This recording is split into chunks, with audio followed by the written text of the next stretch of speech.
"Don't drink that," she whispered. "It's not just juice." Cyrus Bennett froze, the glass of chilled orange juice inches from his lips. He glanced sideways and saw Maya Williams, 9 years old, slight, quiet, with eyes that had learned to scan the world long before she should have needed to. Her voice had barely broken the silence of the breakfast room, but the warning in her tone cut through the morning calm like a siren. He set the glass down slowly. "What do you mean?" he asked, trying to keep his voice light, even playful. "Did I grab your juice by mistake?" Maya didn't smile. She just stood there, hands tucked behind her back, toes turned slightly inward, wearing the pink hoodie she almost never took off. Her eyes stayed on the glass. "It smells like that stuff they used on me once, back at the center, when they didn't want us to remember." Cyrus felt a chill crawl up his spine despite the warmth in the room. The floor-to-ceiling windows bathed the breakfast nook in golden California light. Outside, the lawn crew trimmed the hedges. Inside, the smell of cinnamon toast and freshly squeezed juice mingled in the air, and yet everything suddenly felt off. He looked toward the kitchen where Vanessa, his fiancée, was humming softly, her heels clicking against the marble as she arranged a tray of fruit. "Vanessa made it," he said carefully. Maya nodded. "I know." Cyrus looked at the juice again. It had beads of condensation rolling slowly down the glass. It looked like every other glass of juice she'd poured him over the last 6 months. But now, thanks to one small voice, it looked like a threat. He gave a slight laugh, more out of habit than humor. "You've got quite the imagination," he said, brushing her hair back behind her ear. She didn't flinch, but she didn't smile either. "I'm just saying," she said softly. "Maybe don't drink it. Not yet." He watched her walk out of the room, her little sneakers squeaking on the tile. The door clicked shut behind her, and Cyrus was left with the silence and the juice. He didn't drink it. Instead, he poured it down the sink. That night, he found himself standing at his home office window, looking out at the dark. Vanessa had long since gone to bed. The house was quiet, but his mind was louder than ever. Her smile earlier that evening had been just like every other time. Warm, affectionate, effortless. Too effortless? Maya's words wouldn't leave him. He'd taken in the girl 6 weeks earlier after a chance encounter through one of his tech nonprofit outreach programs. She'd flagged an exploit in his company's public-facing firewall. When they traced the IP, they found her sitting in the corner of a group foster home, using a second-hand tablet she'd taught herself to repair. Cyrus, intrigued by her mind and quietly moved by her situation, brought her home. It had been quiet. Not quite fatherhood, not quite mentorship, but something in between. She was observant, too observant, sometimes. She asked very little, but noticed everything. And now she was warning him. He leaned over his desk and pulled up his security monitor logs. Everything appeared in order, but maybe that was the problem, it was too orderly. He opened the home network diagnostics next. Unusual signals. He blinked. One of the side devices, something registering near the second-floor hallway, had a signature he didn't recognize. Not one of the standard routers, not the thermostat or smart fridge. It was something small, active, pulsing, and unregistered. He reached for his phone to call his head of IT, but stopped halfway. He remembered Maya's face, the steadiness in her eyes, the way she hadn't pushed, just whispered, and waited. For the first time in weeks, Cyrus admitted something to himself. Maybe he hadn't been paying enough attention, and maybe someone else had. The next morning, he woke early and walked into the kitchen. Maya was already there, sitting on the bar stool, silently stirring oatmeal. She looked up but said nothing. "Good morning," he said. She nodded. "I didn't drink it," he added more softly. She paused, spoon in midair. "I know." Cyrus sat down across from her. "Would you be willing to show me how you knew?" Maya's shoulders rose just slightly in surprise. Then slowly, she nodded. Outside, the sun was rising over the hills of Palo Alto. But inside, something far more important was beginning. A shift, not in power, but in trust. And trust, Cyrus realized, didn't always come from security systems or encrypted firewalls. Sometimes it came from a child's whisper.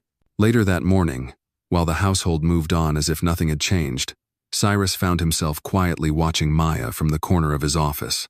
She wasn't doing anything dramatic, just sitting cross-legged on the rug near the bookshelf, sketching something on her old tablet. But her posture, her stillness, the way she subtly glanced around, he saw something he hadn't noticed before. Awareness. The kind you don't develop unless you've been let down too many times. "Do you always notice everything?" he asked. Maya didn't look up. "Mostly," she murmured. "It's how I know if I'm safe." Her words landed heavier than he expected. Cyrus crossed the room and sat on the leather ottoman a few feet from her. "You said the juice smelled like something from before." She nodded. "The group home. They called it quiet time. Gave us juice that made us sleepy. I learned how to pretend to drink and hide the cups in my hoodie." He didn't speak right away. Instead, he reached into his pocket and pulled out a small scrap of folded paper. "I found this under the baseboard in the hallway closet. Looked like it had been tucked behind a photo frame." Maya took it carefully. The paper was worn, the ink faded.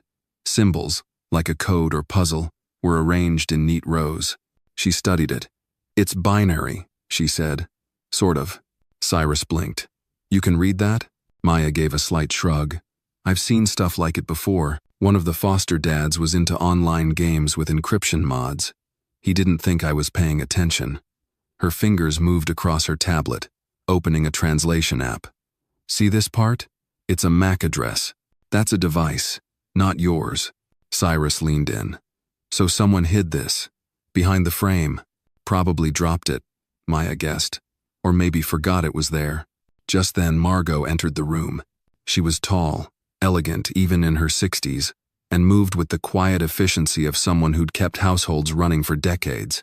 She looked between them, noting the paper in Maya's hand. "What's this?" "We think it's a device ID," Cyrus said.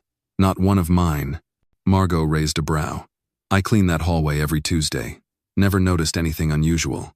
"That's kind of the point," Maya said without looking up. "Whoever did this didn't want anyone to notice." Margot gave her a long, assessing look. Then she nodded and turned to Cyrus. "I've been meaning to mention something strange. Yesterday morning, I came in early and saw Miss Vanessa in the study. She said she couldn't sleep, but she wasn't near the books. She was by your desk." Cyrus straightened. "Doing what?" "She said she was looking for that magazine article about your company, the one in Forbes, but I didn't see it out. And she looked, startled when I walked in." And that detail struck him like a match to dry tinder. He remembered now the magazine was on his nightstand. He never left it in the office. Maya slowly stood. "I think she's been watching you." Cyrus rubbed his jaw. "You really think she's spying on me?" "For who?" Maya tilted her head. "I don't know. But if she's sending your files out, she's not keeping them." Cyrus turned toward Margot. "How long have you worked for this family?" 32 years, she said, lifting her chin. "Then you know this house better than anyone." Margot nodded once. "I need you to help me look," he said, "for anything strange, devices that don't belong, anything moved, and I need it quiet." Margot didn't hesitate. "Understood." Maya stepped closer. "I can help too."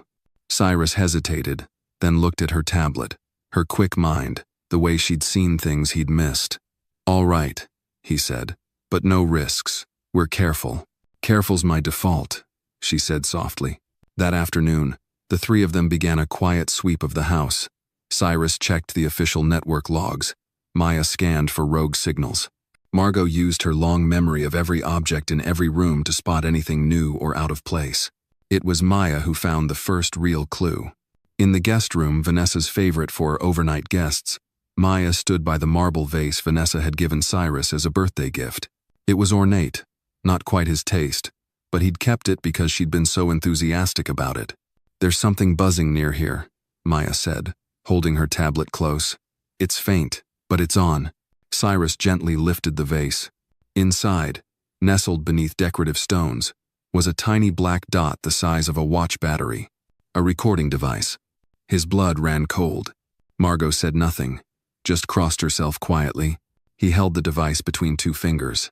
"How the hell did I miss this?" "Because you trusted her," Maya said.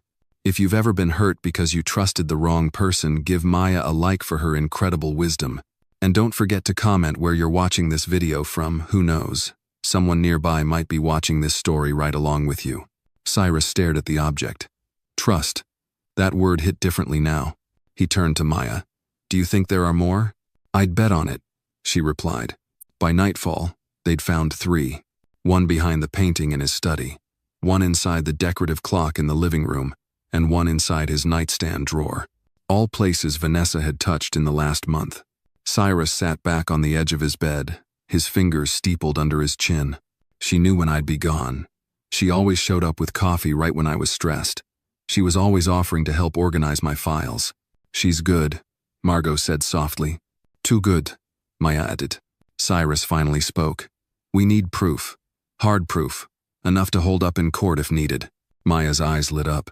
Then we don't stop them. We let them keep going. Cyrus blinked. What? We let them think they're ahead. We give them something to take, she said, a slow plan forming behind her gaze. Something we control. Something traceable. Margot smiled faintly.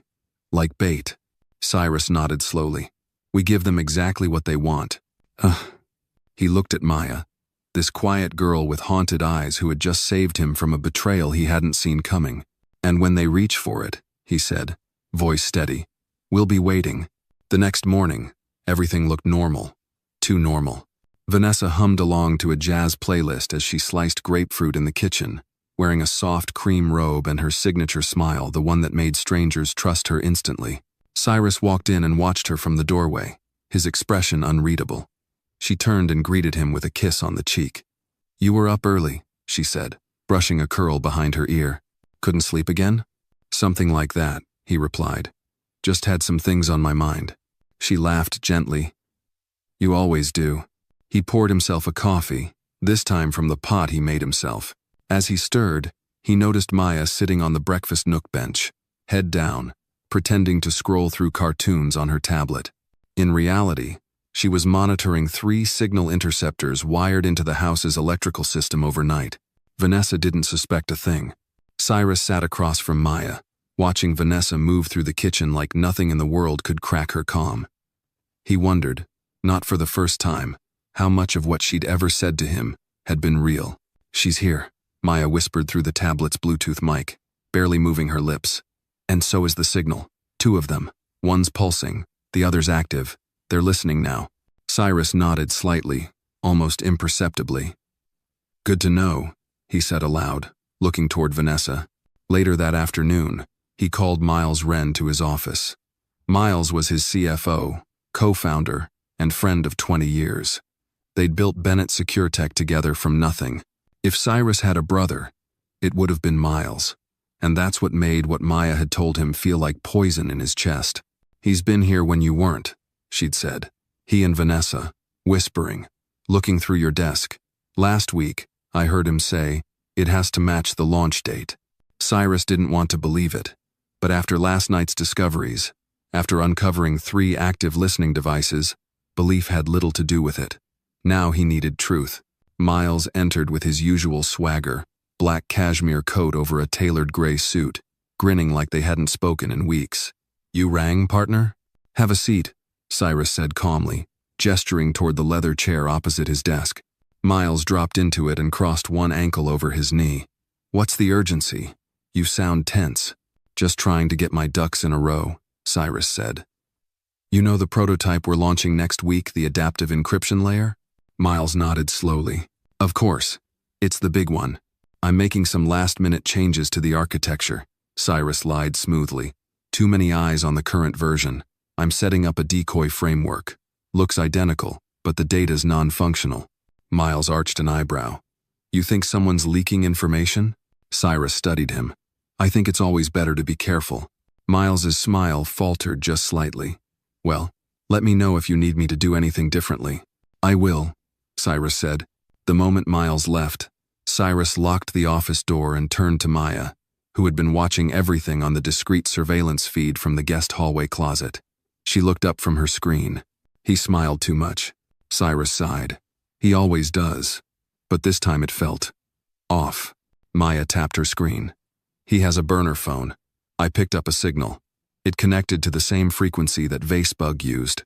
Cyrus felt his jaw tighten. You're sure? Maya looked at him squarely. I don't guess. They spent the next 2 days building the trap. Cyrus, with Maya and Margot's help, created a mirror folder of fake prototype files. The directory looked identical to the real one, even down to the metadata.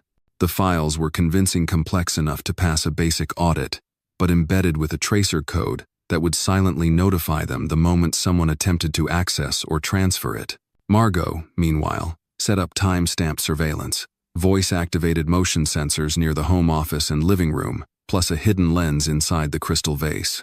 The irony wasn't lost on any of them turning Vanessa's own tricks against her. That night, Maya sat quietly in her room, rechecking signals for the 5th time. Cyrus stepped in, knocking softly on her half-open door. "You still up?" he asked. Maya nodded. "Couldn't sleep." He walked in and sat at the edge of her bed. "You shouldn't have to carry this much," he said. "You're 9. "I was 7 when I started noticing people lie," she said plainly. "It's not that heavy anymore." Cyrus looked at her for a long moment. "You think she suspects anything?" Maya shrugged. "She's confident. Dangerous people usually are, but she's not careful anymore. She thinks you're distracted, and you were, until now." He nodded slowly. "Do you trust me?" "I trust facts," she said. "But yeah, I think I trust you too." Oh. The next evening, Vanessa announced she was going to a late yoga class. "I'll be back in about an hour," she said, brushing her lips against Cyrus's cheek. "Don't wait up." Cyrus watched her leave. 37 minutes later, the guest room Wi-Fi pinged active. "She's back," Maya said from the control room in the old wine cellar, now repurposed with monitors and signal interceptors. "Not through the front door. She came in from the side patio entrance. She's opening the encrypted folder now." Cyrus leaned forward. "Is the tracer active?" "Already pinged," Maya said. "She's transmitting, and she just inserted a USB device. She's copying everything." Margot's voice came from behind. "Time to call in the cavalry?" "Not yet," Cyrus said. "We need to see who gets it on the other end." 15 minutes passed. Vanessa completed the transfer, removed the USB, and left the room. Another signal pinged. She'd sent it off to an overseas server. Maya followed the trail, fingers dancing across the keyboard. "Server's masked," she muttered. "But it's bouncing through Frankfurt, then Singapore. Whoever's receiving it is high tier." Suddenly, Maya frowned. "Wait. There's a reply coming back." "What does it say?" Cyrus asked. Maya read aloud, eyes narrowing. "Phase 2 confirmed. Final insertion tomorrow. Target destabilized." Cyrus stiffened. "Final insertion?" Margot leaned closer. "They think they've won." No," Cyrus said, a steely calm settling into his voice. "They're not even close." He looked at Maya. "Tomorrow," he said, "we let them think they've destroyed me." "And then?" Maya asked. Cyrus's eyes darkened. "Then we destroy them." The following morning began with eerie calm. Outside, birds chirped softly across the manicured lawns of the Bennett estate. Inside, the silence between Cyrus and Vanessa felt almost choreographed. She was back to her usual charm, wearing a navy blouse and pearl earrings, as she poured coffee like nothing had happened. "You have your big meeting today, right?" she asked sweetly, glancing at him across the marble kitchen island. He smiled. It felt like wearing a mask. "Yeah, just a quick overview with the legal team before the launch. Should I come by later? Bring dinner?" "That'd be nice," he said with practiced warmth. "I'll be back around 7. Maya, seated quietly at the table with her tablet, didn't look up, but Cyrus caught the barely there twitch of her eyebrows. She knew. Vanessa was already planning her next move. By 9 a.m., Vanessa was gone again to yoga. The moment her car exited the driveway, Cyrus and Maya got to work. She sent another encrypted message. Maya reported from the basement monitoring room. But this one was different. Smaller packet, like instructions. Cyrus leaned over her shoulder. "Can you open it?" "Not directly, but I can mirror it and cross-reference the ping path. Looks like it's going to someone. Local." "How local?" "Silicon Valley local. Hillsborough." Cyrus frowned. "Only one person from my inner circle lives in Hillsborough." "Miles," Maya said without hesitation. Cyrus felt the pressure behind his eyes tighten. Miles Wren, his friend, his business partner, his brother, in every sense but blood. Maya looked up at him. "We're going to need to catch them both in the act." He nodded. It's time for the bait. Later that day, Cyrus called Miles and Vanessa to join him for dinner at the estate. Both of you, he said on the phone, careful to keep his voice steady. I have something important to share about the company. Vanessa hesitated for half a beat. Of course, darling. Miles, when contacted separately, sounded surprised. Together? That's unusual. You'll see why, Cyrus replied. Bring a bottle of that Pinot you like. As evening approached, the stage was set. Maya and Margot had worked with Cyrus to wire the dining room and office with high-definition video and audio. Every entry point was monitored. Every device Vanessa or Miles might try to use had been replaced with replicas leading to firewalled traps. At 6:58 p.m., Vanessa arrived first, dressed elegantly in a gray-fitted dress. She greeted Cyrus with a kiss that didn't linger. You seem tense, she said, brushing his lapel. Just big company nerves, he replied, leading her inside. Moments later, Miles pulled up in his black Porsche, stepping out with his usual charisma, a bottle of wine in hand. Hope I'm not interrupting a romantic evening, he joked. Cyrus grinned and clapped him on the shoulder. Not at all. Come on in. Dinner was served in the glass-walled atrium, with the sun setting in amber streaks beyond the pines. Margot placed dishes with practiced Gracier hands steady, her eyes sharp. The conversation began light stocks, sports, the weather, but underneath it all, every word was a layer in the trap. Tell us, Vanessa said at last, crossing one leg over the other. What's this news? Cyrus leaned back in his chair, swirling his wine. I've made a decision about the prototype. I've decided to fast-track its release and name the new encryption protocol after my father, the Edward cipher. Vanessa blinked. You never mentioned that. I just decided, he said. Last night. Miles looked vaguely uncomfortable. Well, that's quite the shift. Cyrus smiled. I've been thinking a lot lately about legacy. Who I can trust. Who's actually standing with me. There was silence. Vanessa's fingers tightened slightly around her wine glass. And that's why, Cyrus continued, I've asked the FBI to audit the entire digital pathway of our prototype, just to make sure everything's clean. Another pause. A long one. Vanessa's voice was the first to break it. That seems dramatic. Is it? Cyrus asked, eyes steady. Or is it just overdue? From the hallway, Maya monitored everything through the tablet in her lap. She caught at the shift in Vanessa's posture, the flicker in Miles's gaze, the subtle panic that neither of them spoke aloud. They're nervous, she said softly to Margot, who stood behind her. Good, Margot whispered. Let them stew. Back in the atrium, Vanessa set down her glass. Cyrus, I think we need to talk. Privately. Why? He asked. Something you don't want Miles to hear? Miles coughed into his fist. Maybe this isn't the time. Cyrus turned cold.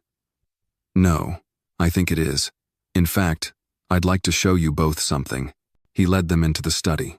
On the large screen, a video began to play. It showed Vanessa earlier that week standing in the guest room, uploading files. Then, another clip. Miles at the office, inserting a USB drive into Cyrus's personal terminal. The footage was time-stamped, crystal clear. Vanessa's face pallid. Miles took a step back. Cyrus turned to them. I trusted you, both of you, and you used my home, my systems, my life as your playground. Vanessa's mask dropped. The smile dissolved. Her voice dropped an octave. You think you've got everything figured out? I think I've got enough, Cyrus said. Behind them, the study doors opened. Two agents entered plainclothes, badges already out. Vanessa Quinn, Miles Wren. You're under investigation for conspiracy, fraud, and violation of federal cybersecurity laws. Neither resisted. As the agents cuffed them, Maya entered silently and stood by Cyrus's side. Vanessa looked at her with something between fury and disbelief. It was you, she hissed. Maya stared at her, unflinching. You should have been more careful where you put your microphones. Vanessa didn't speak again. As they were led out, Cyrus felt the weight lift from his chest. Not joy, just a release. A terrible relief. He turned to Maya. You saved me. She shook her head. You saved yourself. I just told the truth. He looked at her. Really looked at her. That's all it ever takes, isn't it? Someone to finally listen. That night, long after the doors closed and the house returned to silence, Cyrus stood in the study and poured himself a glass of untouched juice. He didn't drink it. He just looked at it and smiled. The morning air was unusually crisp, as if the storm from the night before had swept away every trace of pretense in the Bennett estate. Cyrus stood by the window of his study, his silhouette dark against the early sunlight breaking through the tall pines. In his hand was the same glass of untouched juice from the night before. He hadn't thrown it away. He couldn't, not yet. Downstairs, the house had shifted back to a slower rhythm. No more Vanessa's heels clicking on the hardwood floors. No more sly phone calls. No more carefully planned lies disguised as daily routine. In the kitchen, Maya quietly made breakfast with Margot. Eggs, toast, and hash browns, the kind Miss Thelma used to make for Maya on Sunday mornings in Detroit. She wanted to offer something grounding, something real. Margot placed a cup of black coffee on the table and looked over at the girl with warmth. "You did something big last night, Maya." Maya didn't look up. She stirred the eggs slowly. "I just told the truth. That takes more courage than you know." Maya finally looked up. Her eyes were tired but steady. "Do you think he's angry at me?" Margot paused, then shook her head. "I think he sees you clearer now than ever." Upstairs, Cyrus's phone rang. He answered it with a heavy breath. "Mr. Bennett, this is Special Agent Lori Jensen. Just following up." "I'm listening." "Vanessa and Miles are both in custody. We've begun searching Miles's properties. The digital evidence you provided plus the footage will fast-track the charges. But there's more." Cyrus turned toward the desk. "Go on." "We found a financial trail, overseas accounts, a secondary shell company under your foundation's name. Your name." Cyrus felt his heart slow. "They were using your reputation to funnel funds," Jensen continued. "And Vanessa had help beyond Miles. There's someone on your board, possibly more than one, signing off these transfers. We don't know who yet, but they tried to erase the trail. If not for your daughter, for Maya wouldn't have found it." Cyrus lowered himself into the chair. His voice, when it came, was quiet. "Keep me updated. I'll be ready." After the call ended, he sat in silence. The room felt too large, too quiet. He opened the drawer and pulled out an old photo he hadn't touched in years. It was of him, younger, standing beside his late wife, Janelle, holding a toddler at the beach. His real daughter. Her name had been Erin. He hadn't spoken that name in a long time. The ache in his chest returned with a quiet, familiar sting. Moments later, a gentle knock on the door interrupted his thoughts. "Come in," he said. Maya peeked her head through, her voice soft. "Can I sit?" He nodded. She stepped inside and crossed the room, carefully taking the seat opposite his desk. She wore a pale yellow hoodie and jeans too big for her. Her braids were tied up, her eyes a little unsure. Cyrus looked at her for a long time before speaking. "You never owed me anything, Maya. You understand that, right?" She nodded. "I know, and yet, you saved everything. I didn't want you to get hurt," she said. "You were kind to me when you didn't have to be." That shouldn't be rare," he murmured. Silence passed between them. Then Maya leaned forward. "There's something I need to tell you." Cyrus's brows rose. "Go ahead." She took a shaky breath. "Vanessa tried to give me money. Twice. She wanted me to keep quiet about something I saw on her laptop. I didn't take it. I just watched." Cyrus nodded slowly. "You saw the account transfers?" I saw a video. Of you. Sleeping. The footage was close. Too close. Like it was from inside your room." Cyrus's hand tightened around the edge of the desk. "She had a backup drive," Maya continued. "It's in her car, behind the license plate. I saw her hide it." Without a word, Cyrus stood and reached for his keys. "Wait," Maya said. "Let me come with you." He hesitated, then nodded. They walked to the garage in silence. The air smelled faintly of pine oil and cold steel. Vanessa's luxury SUV was still parked inside, untouched since her arrest. Cyrus opened the driver's door, then knelt to examine the plate. A few twists of a screwdriver, and there it was. A small black flash drive, taped behind the steel frame. He pulled it free, holding it up to the light. For a moment, neither of them spoke. "What if there's more?" Maya asked. "Then we burn it all down." Cyrus said quietly. Together. Later that evening, in the study, they plugged the drive into an isolated laptopone with no network access. What they found made Maya gasp. Videos.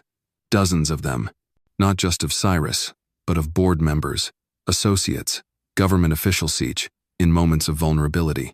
Conversations, arguments, secrets. Vanessa had been building a trove, not just for manipulation, for leverage. Maya looked away, sickened. Cyrus closed the lid of the laptop slowly, his face unreadable. She was preparing for war, he said. Maya's voice trembled. And you were the weapon. He met her eyes. Not anymore. In the days that followed, Cyrus began a quiet, deliberate process. He resigned from 2 boards, fired 3 executives, called private meetings with every major partner. Bit by bit, he rebuilt the walls of his world, but this time, from stone instead of glass. Maya stayed by his side, not because she had to, but because she wanted to. Cyrus arranged for her schooling, assigned her a private tutor, and gave her the one thing she'd never had, a voice that mattered. One night, weeks later, as the sun dipped below the horizon, Maya stood on the back patio with a blanket over her shoulders. Cyrus joined her. Cold? He asked. A little. He handed her a mug of cocoa. She took it, then looked up at him. Do you think people can change? I think people can choose, he replied. That's the difference. She nodded slowly, her eyes reflecting the porch lights. For the first time in years, Cyrus felt peace, not because the storm was over, but because someone had helped him see it coming, and he'd chosen to stand in the rain. The rain had returned that night, not loud and furious like before, but steady, quiet, like a whisper against the windows of the Bennett estate. Cyrus stood in the dining room, alone, a folder in his hands. Inside were names he once trusted, names tied to the very betrayal that almost consumed him. Margot entered carrying 2 mugs of chamomile tea. She noticed his silence. It's late, Mr. Bennett. I know. He turned the folder slightly in his hands. I've been going through the list Maya helped piece together, from the flash drive. Margot's brow furrowed. And? It's worse than I imagined, he said. It wasn't just Vanessa and Miles.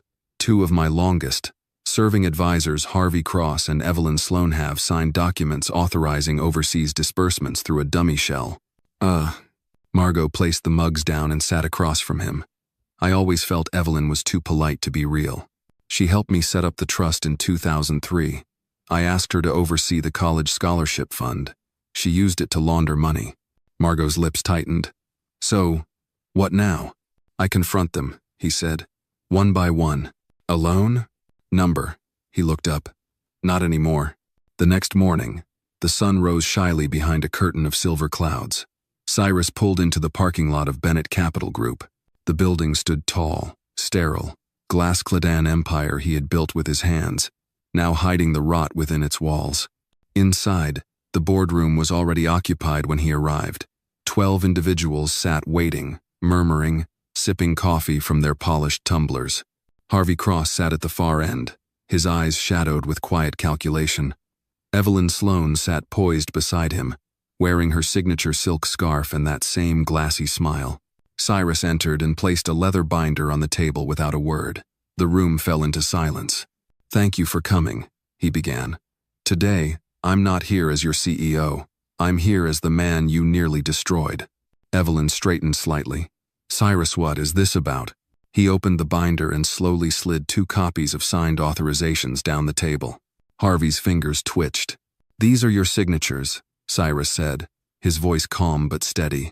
Approving the rerouting of $4, $8 million from our education fund, to a shell in the Cayman Islands, the same account Miles de Verrue used to launder Vanessa's cut. A few board members exchanged nervous glances. Harvey leaned back. That's a serious accusation. I'm not accusing, Cyrus said, eyes locked on him. I'm stating a fact. He pressed a button on a small device in his pocket. A speaker clicked to life, and Vanessa's voice filled the room. We'll use Evelyn for the authorizations. She owes me. Harvey too. They won't ask questions. Cyrus is too distracted chasing philanthropy and press interviews. The room went still. Cyrus paused the audio. Effective immediately, he continued. You are both relieved of your positions. Legal counsel will follow up regarding criminal proceedings. Evelyn opened her mouth, but Cyrus raised a hand. Don't, he said. Not a single word. I trusted you. I defended you. His voice cracked slightly, but he didn't look away. You didn't just betray me. You betrayed the children we promised to help, the veterans we swore to honor, the entire community that built this company with their faith. Security quietly entered and escorted both Evelyn and Harvey out. Neither resisted.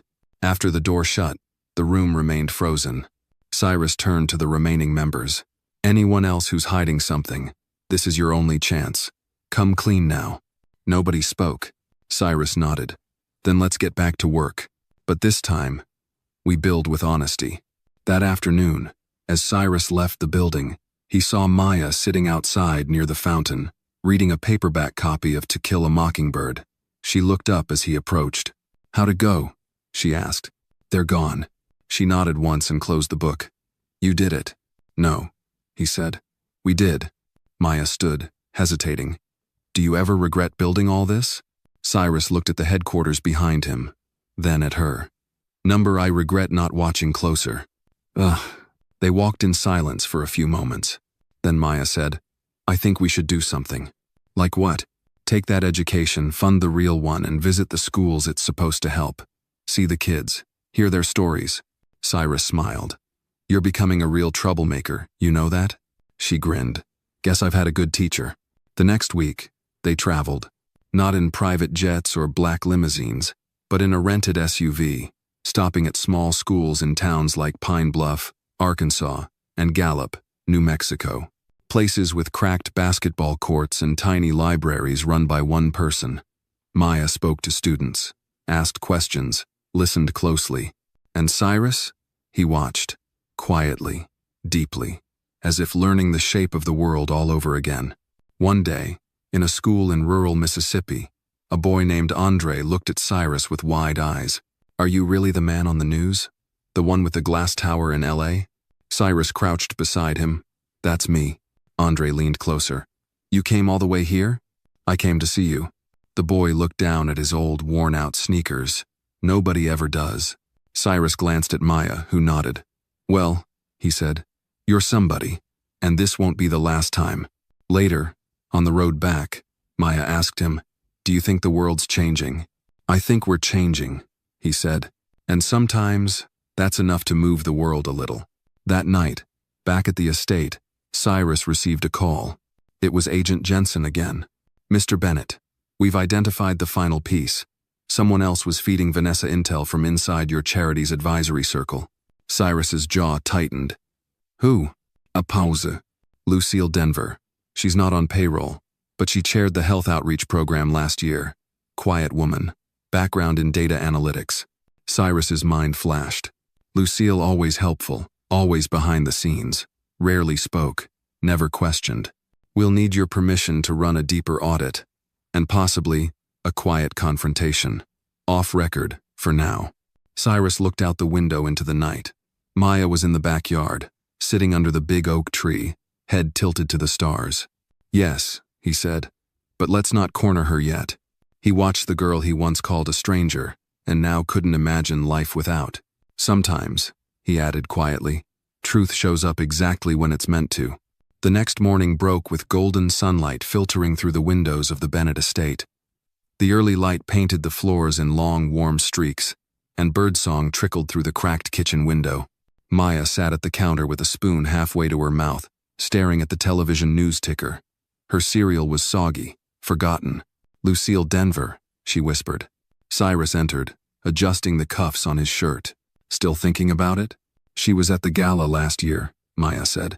She gave me a cupcake. Pink frosting looked homemade. Cyrus nodded. She worked the donor tables, never caused trouble, never asked for anything. She was kind, Maya said, then paused. That's what makes it worse, doesn't it? Cyrus sighed and poured himself a cup of black coffee. Kindness makes the mask harder to see. Later that morning, Cyrus sat across from Agent Jensen in a quiet corner of a cafe in Pasadena. The agent wore plain clothes and spoke without looking up from his coffee. She was careful, Jensen said. Encrypted channels. She only passed small pieces: projected earnings, construction dates, board travel schedules. And the surveillance in my office? Cyrus asked. Jensen shook his head. That came from Vanessa. Lucille never planted anything herself. But she knew. Cyrus leaned back. Why? Debt, divorce, medical bills for her sister. Vanessa offered help. Lucille believed it was harmless until it wasn't. Cyrus rubbed his temples. Where is she now? She teaches coding classes on the weekends in Boyle Heights. Still lives in her old rental. We can pick her up any time. No, Cyrus said. I want to speak to her first. Alone. That afternoon, Cyrus and Maya drove to Boyle Heights. The neighborhood was buzzing with kids on bikes, parents hauling groceries, and street vendors under wide umbrellas. It smelled like grilled corn and city sweat. Lucille Denver stood at the door of a community center, helping an elderly man carry a laptop inside. She looked older than Cyrus remembered. Her once dark hair now showed streaks of silver, and her eyes carried the weight of someone who hadn't slept well in years. When she saw Cyrus, she froze. Mr. Bennett. Lucille, he said calmly. May I have a word? They sat under a rusting patio umbrella in the rear courtyard. Maya stayed inside, speaking softly with the children. Lucille folded her hands. I assume you know. I do. She swallowed hard. I didn't take money. I didn't ask for favors. But you passed along information, he said, knowing what Vanessa was. Lucille stared down at her weathered fingers. It started with a question, something about site inspection dates. Then personnel shifts. I didn't even know what she was doing until much later. And when you knew? Lucille's voice cracked. My sister, Joan, has Parkinson's. Medicaid wouldn't cover experimental treatment. Vanessa knew someone. The treatment helped her hold a fork again. Cyrus didn't speak for a long moment. You broke my trust, he finally said. But you didn't do it for a penthouse or a promotion. You did it for family. She looked up, startled. I'm not excusing it, he said. But I understand it. Lucille's voice was barely a whisper. What happens now? You step down from the foundation. Today. And you go public. She blinked. Public? You tell the press what you did, why you did it, and what Vanessa offered you. You name every person she corrupted. You tell the truth, so no one else like her gets another foothold. Lucille nodded slowly, tears welling. And, if I refuse? Cyrus's expression hardened. Then I hand your name to federal prosecutors. Lucille stood. I'll speak. As they walked back inside, Maya met them with 2 paper cups of lemonade. Lucille took one, her hand trembling. You're Maya, aren't you? Yes, ma'am. Lucille gave her a long look. You've got courage. Maya smiled, but her eyes were serious. Sometimes truth just needs a voice. That evening, the press conference took place in a modest auditorium. No flashing lights, no designer gowns, just rows of curious reporters and a podium with the Bennett Foundation seal behind it. Lucille stood at the microphone. She wore no makeup. Her blouse was plain, her hands shaking. I betrayed a man who trusted me, she began, her voice quivering. I didn't do it for greed, but for desperation. And still, it was wrong. She detailed Vanessa's manipulation, the quiet questions, the promises of help, and the guilt that followed. When she finished, there was silence. Then a single clap. It came from Maya, standing in the back, hands steady. Slowly, others joined in. Afterward, as the crowd dispersed, Cyrus stood beside Maya. You didn't have to clap, he said. She didn't have to tell the truth either, Maya replied. They drove home with the windows down, the warm California air weaving through the car. Maya hummed softly to a Sam Cooke song on the radio. Cyrus glanced over. You really believe people can change? I believe people can choose, she said. That's what matters. Later that night, Cyrus stood at the fireplace, staring at an old photo hymn, Vanessa, and Miles at a charity gala. He took a breath and dropped it into the flames. It curled, blackened, and vanished. Maya walked in with a new folder. What's this? He asked. Proposals for the Truth and Transparency Initiative. You said you wanted to rebuild. I figured we'd start with that. Cyrus opened it. Inside were ideas for community reporting, internal oversight teams, youth boards. And at the bottom, a note scribbled in Maya's handwriting. Justice isn't about revenge. It's about making sure no one else gets hurt. He looked at her, then back at the folder. Looks like I've got some homework. Maya grinned. Good thing you know a straight-A student. Outside, the night deepened, but for the first time in weeks, the darkness didn't feel so heavy. 3 days after Lucille's confession shook the public, the story refused to die. Cable news shows debated it endlessly. Op-eds praised Cyrus Bennett's restraint and Maya Williams's strange but powerful role in the unraveling. But inside the Bennett estate, things were far from calm. Cyrus sat alone in his study, staring at a stack of sealed envelopes. They were from board members, executives, and politicians, some offering support, others quietly backing away. But one envelope caught his eye. It bore no return address and no seal. Inside was a photograph. Vanessa. She stood beside an unfamiliar man in a dark suit. They were shaking hands in front of a small private airfield. Scrawled across the back of the photo in red pen was a message.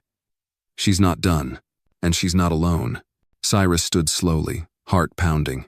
He crossed the room and picked up the landline. Get me Jensen. Now. Minutes later, Jensen's voice came through the receiver, low and clear. We were afraid of this. Who's the man in the photo? Name's Garrett Winslow, private contractor, former NSA. He vanished from official records 5 years ago. And now he's working with Vanessa? Looks like it. And if Winslow's involved, she's moving beyond corporate espionage. This could be federal. Cyrus's jaw clenched. I want security doubled around Maya. She's too close now. Meanwhile, Maya was at the local library, leafing through stacks of printed pages and old case files. She sat at a table beneath a flickering fluorescent light, highlighting names, dates, and notes she had copied from the digital archive. Next to her was a printed list of foundation donors from the past 5 years. She had circled 3 names. One of them, she couldn't shake Harland Ellison. Harland had attended every annual fundraiser, donated heavily to youth programs, and was once photographed with Vanessa at a retreat in Aspen. A quick background check showed he also owned multiple shell companies tied to offshore accounts. Maya, a voice called gently. It was Mrs. Nguyen, the librarian. Closing time in 10 minutes, sweetie. Thank you, ma'am, Maya said, gathering her notes. She stepped into the night air. The library parking lot was nearly empty. Her breath caught when she spotted a dark SUV across the street. It wasn't parked illegally, but something about the way it just sat there, engine off, made her spine tighten. She took a deep breath, pulled out her phone, and dialed Cyrus. Stay on the line, he said immediately. Get somewhere public, now. Maya walked briskly to a gas station 2 blocks away, stepping inside and pretending to browse snacks. Back at the estate, Cyrus slammed the phone down and barked orders at the head of his security team. I want eyes on her. She's not to be a lone note for a second. Later that night, back in the safety of the estate, Maya spread out her notes on the dining table. Cyrus stood beside her, reading the connections she had mapped. It was a web donors, shell companies, politicians all tangled around one name, Vanessa Blake. This goes deeper than the foundation, Maya whispered. She's been building something. Cyrus nodded grimly. Something that hides in plain sight. The following morning, Cyrus and Maya met with Jensen in a secure underground facility near Culver City. The room was bare except for a round table, a whiteboard, and a projector. Jensen clicked a remote, and a series of photos and files appeared. Winslow was spotted boarding a private jet out of Van Nuys Airport 2 days ago. No flight plan filed. Likely destination, Grand Junction, Colorado. There's a facility out there looks like a data server farm, owned by one of Harland Ellison's companies. Maya frowned. What's in the server farm? Jensen hesitated. If we're right, blackmail, audio, video, documents, every corrupt deal Vanessa's touched, every powerful figure she's compromised. She doesn't just want revenge-ish, wants leverage. Cyrus's voice was steel. Then we go get it. Careful, Jensen warned. This isn't a boardroom anymore. You're stepping into her game now. Ugh. Later that day, while Cyrus and the agent prepared logistics for a legal probe, Maya stayed behind at the estate. She walked the halls with a feeling she couldn't shake. Something in the west wing, Vanessa's old study, kept drawing her in. She pushed open the tall oak door. Dust floated in sunbeams. The room was perfectly preserved. A vanity with framed photos, antique books on the shelves, and a heavy armoire against the far wall. Maya's fingers brushed the shelves as she walked. One of the books, a leather-bound volume on art restoration, didn't sit flush. She pulled it. A faint click echoed, and the armoire creaked open not outward, but backward, revealing a narrow corridor behind it. Maya stepped back, startled. Then she turned on her phone's flashlight and stepped inside. The passage was narrow, the walls made of old brick and wood. At the end was a small locked cabinet. Inside, beneath a false bottom, she found what looked like a portable hard drive and a thin folder labeled simply, "For insurance." She brought it straight to Cyrus. They laid the contents on the desk, USB drives, photographs, and a handwritten letter in Vanessa's perfect cursive. The note read, "If you're reading this, I'm already gone, but I never played without a backup plan. And you, Cyrus, were always predictable. So I left you a piece just enough to remind you who you underestimated." The drive contained surveillance footage, boardroom recordings, tapped phone calls, and one clip that made Cyrus go pale. A video of Vanessa sitting in his office 6 months ago, speaking directly to someone off camera. "She's smart, that girl," Vanessa said. "But kids always think justice is clean. It never is. That's what makes them dangerous." Maya watched Cyrus's face. "She was planning this even before I came?" "She always knew how to read a threat," he said.